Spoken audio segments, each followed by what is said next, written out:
বিশ্বাস করতে হয় তো নিজের ক্ষমতার উপর করো। ভরসা করতে হয় নিজের কর্মক্ষমতার উপর করো। ভালোবাসতে হয় নিজেকে সবার আগে জায়গা দাও, তারপর বাকি সব কিছু।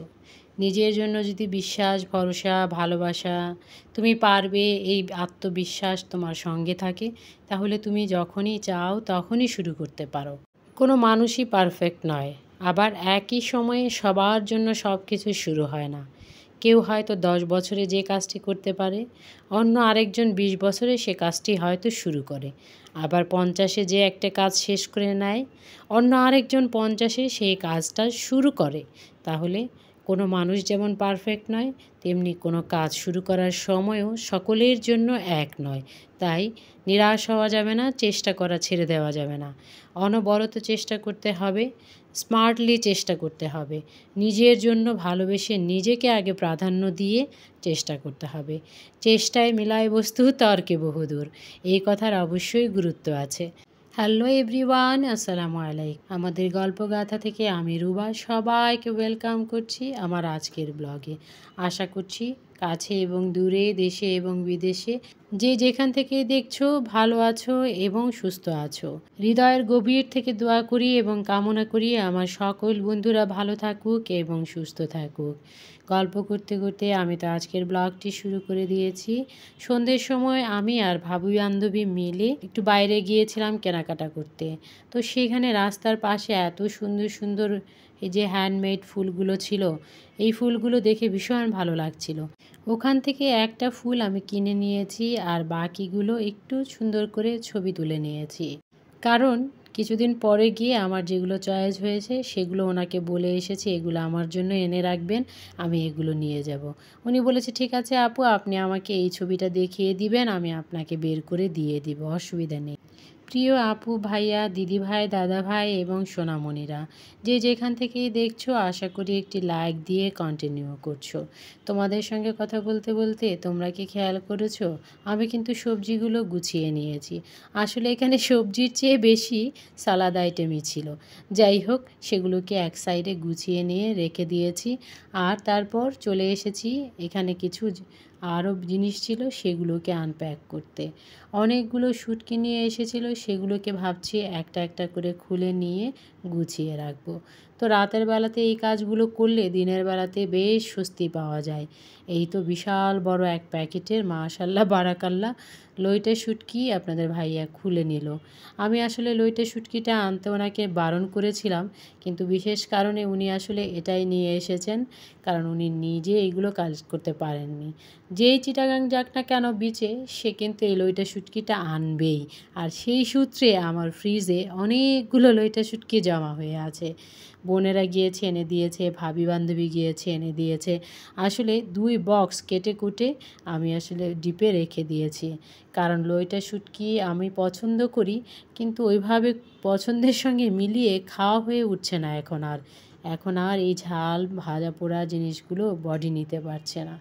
আমার পছন্দের ছিল এই যে এই বাঁশপাতা শুটকি, সেটা ওনাকে আনতে বলেছিলাম, মাশাআল্লাহ উনি সেটাই এনে দিয়েছেন। আলহামদুলিল্লাহ, এগুলো কিন্তু বেশ ঝরঝরে এবং সুন্দর ছিল, পোকামাকড় ছিল না, অনেক ভালো ছিল। আমার তো ভীষণ ভালো লেগেছে। আজ গল্প করতে করতে আমার বন্ধুদেরকে সেই পুরানো রিকোয়েস্টটা করতে তো ভুলেই গিয়েছিলাম। প্রতিদিন একই কথা, পুরনো কিন্তু নতুন করে নতুন ব্লগে আমার বন্ধুদেরকে মনে করিয়ে দিতে হয়। প্রিয় বন্ধু, জানি না তুমি এখন পর্যন্ত আমার এই চ্যানেলের সঙ্গে কন্টিনিউ করছো কি না। যদি কন্টিনিউ করে থাকো তাহলে প্লিজ একটি লাইক দিয়ে কন্টিনিউ করো।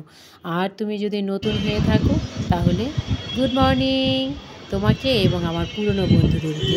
দেখো মাশাআল্লাহ বারাকাল্লাহ কি সুন্দর ঝড় বৃষ্টি বাতাস বইছে, আর আমার লাল গোলাপ গাছে লাল গোলাপ ধরেছে, রঙ্গন গাছে গোলাপি রঙ্গন ধরেছে, আরও আছে বিশেষ কলি এসেছে বিভিন্ন গোলাপ গাছে, সেগুলো না হয় অন্য আরেক দিন দেখাবো। কিন্তু আজকে এই বাতাসটা যেভাবে দুলছিল গাছগুলোর সঙ্গে, সেটাকে ক্যাপচার করতে গিয়ে আমি তো এই গাছগুলোর মাঝেই হারিয়ে গেলাম।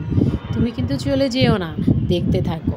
তুমি নতুন বন্ধু, সাবস্ক্রাইব করে বেল বাটনটি অন করে বেল বাটনের পাশে থাকা অল অপশনটিকে সিলেক্ট করে নাও। এই রকম সুন্দর সুন্দর লাইফস্টাইল ব্লগ উপভোগ করার জন্য। গাছগুলো দেখতে, ধরতে, তাদের সঙ্গে গল্প করতে আমার যে কী ভালো লাগে সেটা ভাষায় প্রকাশ করতে পারবো না। এই তো এদিক দিয়ে আবার কিছু আম কেটে রেখেছিলাম রাতের বেলায়, সেগুলোকে আমি একটু হলুদ মেখে নিয়েছি, ছাদে গরমের মধ্যে দিয়ে আসবো, মানে রোদে দিয়ে আসবো। এখন যা গরম না, সেতে আমগুলো শুকিয়ে একদম আচার বানানোর জন্য পারফেক্ট হয়ে যাবে।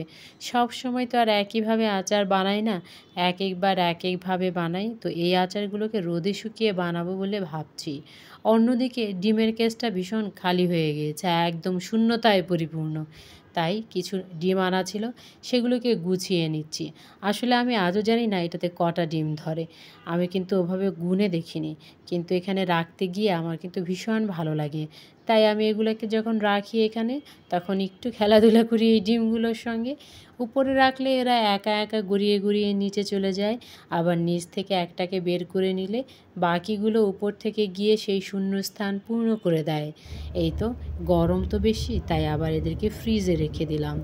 আলহামদুলিল্লাহ চলে এসেছি দুপুরে রান্না করতে। রান্না করতে করতে আমার বন্ধুদেরকে সেই পুরনো রিকোয়েস্টটি আরও একবার করে নিচ্ছি। তুমি যদি আমার চ্যানেলে আজকে প্রথম হয়ে থাকো, তাহলে সাবস্ক্রাইব করে বেল বাটনটি অন করে পাশে থাকা অল অপশনটিকে সিলেক্ট করতে ভুলে যেও না। পাশে থাকা অল অপশনটি সিলেক্ট করে নিলে আমি যখনই এরকম ঘর গোছানো, কেনাকাটা, বাগান করা, রান্না বান্নার ভিডিও আপলোড করব, তখনই তোমার কাছে নোটিফিকেশন পৌঁছে যাবে, আর তুমি প্রথমে সেই নোটিফিকেশন অনুযায়ী দেখে নিতে পারবে। আর যদি তুমি দেখতে না চাও, অসুবিধা নেই, তোমার সময় মতোই তুমি দেখে নিতে পারবে। এখন পর্যন্ত দেখানো কোনো অংশ যদি ভালো লেগে যায়, তাহলে একটি লাইক দিয়ে শেয়ার করে দিও তোমার ফ্যামিলি এবং ফ্রেন্ডসের সঙ্গে, যাতে তারা এইরকম লাইফস্টাইল দেখতে পারে।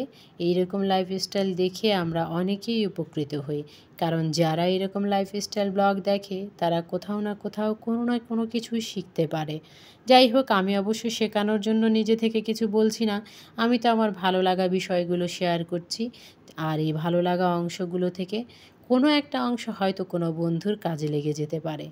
আমার যেমন অনেক কিছুই অনেক বন্ধুদের ব্লগ দেখে মনে পড়ে, এবং আমি সেগুলো নিজে থেকে গুছিয়ে করে নেই আমার মতো করে। এই তো আজকে আমি একটু বিরিয়ানি রান্না করে নিচ্ছি। তো বিরিয়ানির চালটাকে রাইস কুকারে আমি আগে ভেজে নিয়েছি, মশলাও দিয়ে দিয়েছি, সাথে একটু মটরশুঁটিও দিয়েছি, কারণ বিফ বিরিয়ানি করব ভাবছি। একটু বিফ রান্না করা আছে, সেটাকে এখানে দিয়ে দিব, তাহলে মটর বিফ বিরিয়ানি হয়ে যাবে। বিরিয়ানির মশলাটা তো আমি বাসায় হাতে করে নিয়েছিলাম, আর সাথে দিয়ে দেব একটুখানি ঘি। আর এই ঘিটা আমি নিয়েছিলাম আমাদের প্রিয় আপু শিশির আপুর পেজ থেকে। বেশ ভালো ঘ্রাণ, 4 চামচেই অনেকটা সুন্দর একটা স্মেল এসেছে। সেটা তো আমি তোমাদের বলে বোঝাতে পারছি না, আর তোমাদের দিতেও পারছি না। বেশ মিষ্টি মিষ্টি একটা ঘ্রাণ, মনে হচ্ছিল যেন এখনই খেয়ে নেই। এই যে দেখো, সেটা থেকে বের করে নিয়ে আমি এখানে শুরুতে কিছু দিব এবং শেষের দিকে কিছু দিব। এরকম করেই আমি মাত্র 4 চামচ দিয়েছি, 2 চামচ শুরুতে এবং 2 চামচ নামানোর সময়। নামানোর সময় দিলে ফ্লেভারটা বেশ ভালো আসে। আমার রাইস কুকারটার দিকে কেউ কিন্তু ওভাবে তাকিও না, কারণ এটাকে ব্যবহার করতে করতে ও বেচারার অবস্থা ভীষণ খারাপ হয়ে গিয়েছে, ছাল বাকল উঠে গিয়েছে, কিন্তু সে বিশ্বস্ত কর্মীর মতো আমাকে ভালোই মাশাল্লাহ সার্ভিস দিচ্ছে। তাহলে আমি আর কি করব, তার প্রশংসা না করে তো আমার কোনো উপায় নেই। এই তো ঢাকনা খুলে আমি কিছু বিফ আবার মিক্স করে দিয়েছি। নামানোর আগে একটুখানি গুঁড়ো দুধ ছিটিয়ে দিয়েছি, এতে খেতে কিন্তু ভীষণ ভালো লাগে। গুঁড়ো দুধ দিয়ে আমি তো সব কিছু মিক্স করে দিয়ে দিয়েছি, আর এখন উপর দিয়ে দিয়ে দিচ্ছি সেই ঘি। ঘিটা ছড়িয়ে দিয়ে আমি এটাকে ঢেকে দিয়ে ওয়ার্মে দিয়ে দিব। এতে করে যা একটু আছে সেইটুকু ঠিকঠাক মতো হয়ে যাবে। সব কিছু মিলেমিশে একাকার একটা দারুণ টাইপের বিরিয়ানি তৈরি হয়েছিল। আর সাথে আমি তৈরি করে নিয়েছিলাম এই তো এরকম ডিমের ভুনা, কারণ একটু বিফ কম ছিল, তাই ওটাকে কভার করার জন্য বেশ কয়েকটা ডিম ভুনা করে নিয়েছি। থাম্বনেইলে যেমন বলেছিলাম, বিফ বিরিয়ানি আর ডিম ভুনা। হয়ে গেল আমার রান্নাবান্না। ডিম ভুনা করতে করতে আমার বন্ধুদেরকে আরও একবার পুরনো রিকোয়েস্টটা আমি মনে করিয়ে দিতে চাই। তুমি যেখান থেকেই দেখছো প্লিজ একটি লাইক দিয়ে কন্টিনিউ করো। তোমার একটি লাইক এই ভিডিওটিকে তোমার মতো লাইফস্টাইল ব্লগ দেখতে ভালোবাসে এমন বন্ধুদের কাছে পৌঁছে যেতে সহযোগিতা করবে। আর এই সহযোগিতার জন্য তোমাকে অসংখ্য ধন্যবাদ। এই তো আমার তো ডিম ভুনা হয়ে গিয়েছে। তো রান্নাবান্না শেষ করে আমি একটু বাইরে গিয়েছিলাম। একটা বার্নার আমার কিনতে হবে, আমার বার্নারটা বেশ অসুবিধা করছে। আর ওই যে এক গাদা বিফ বিরিয়ানি আর ডিম ভুনা করে নিয়েছিলাম, সেটা দুপুর এবং রাতের জন্য। অফ ক্যামেরায় তো দুপুরে খাওয়া দাওয়া শেষ করে নিয়েছি, আর রাতের বেলায় এখানে আমি আর আমার ভাবি বান্ধবী চলে এসেছি ঘুরতে। আসলে ঘোরা মানে কি, কিছু কাজও ছিল, আর এই যে বার্নারটা ডিস্টার্ব দিচ্ছে, সেই বার্নারটা নেওয়ারও ইচ্ছা আছে। তো এখান থেকে ভিডিও করে নিয়ে যাচ্ছি, বাসায় গিয়ে দেখাবো কোনটা তার ভালো লাগে, তারপর সেটা নিয়ে যাব। ইউটিউব পরিবার এবং ইউটিউব পরিবারের বাইরে যে সকল বন্ধুরা নিয়মিত আমাকে উৎসাহ দিয়ে যাচ্ছে, সহযোগিতা করে যাচ্ছে, তাদের সকলের জন্য রইল অন্তরে অন্তঃস্থল থেকে অনেক অনেক দোয়া এবং শুভকামনা। এতক্ষণ পর্যন্ত দেখানো কোনো অংশ যদি এতটুকু ভালো লেগে যায়, তাহলে একটা ছোট্ট রিকোয়েস্ট রইল, সেই ভালো লাগা অংশটুকুর কথা ছোট্ট একটা কমেন্টস করে জানিয়ে দিও। দেখা হবে নতুন কোনো দিন, নতুন কোনো ব্লগে। টাটা।